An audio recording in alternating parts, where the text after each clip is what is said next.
Баршаңызға сәлем. Бүгін ашыған айраннан оладьи дайындайтын боламыз. Ең алдымен парақшама тіркеліп, видеома лайк басып кетуді ұмытпаңыздар.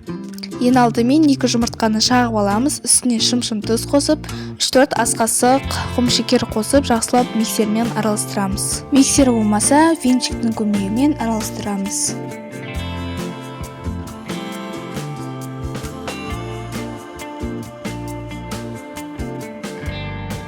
Енді айранға ас содасын қосып, араластырып, жұмыртқаға құямыз.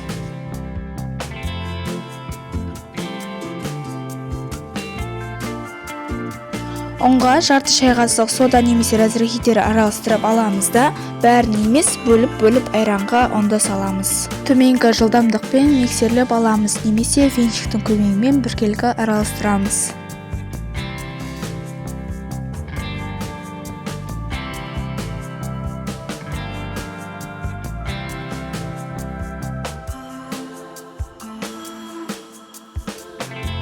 Дайын, енді табамызды қыздырамыз.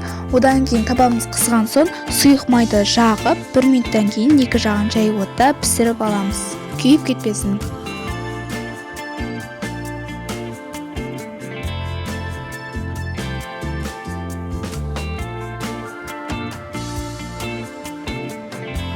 Келесінде табаны майлап, қасықтың көмегімен құйып осылай қайталап пісіріп алыңыздар. Өте оңай рецепт.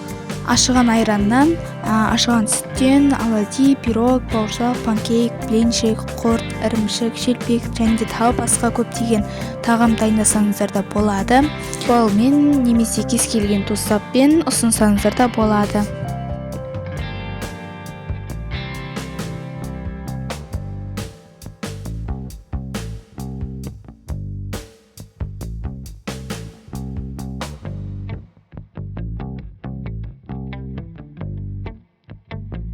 Мінекей оладьиіміз дайын. Егер де видео рецепт ұнаса, арнама тіркеліп, лайк басып, комментарий қалдыруды ұмытпаңыздар. Келесі кездескенше аман сау болыңыздар.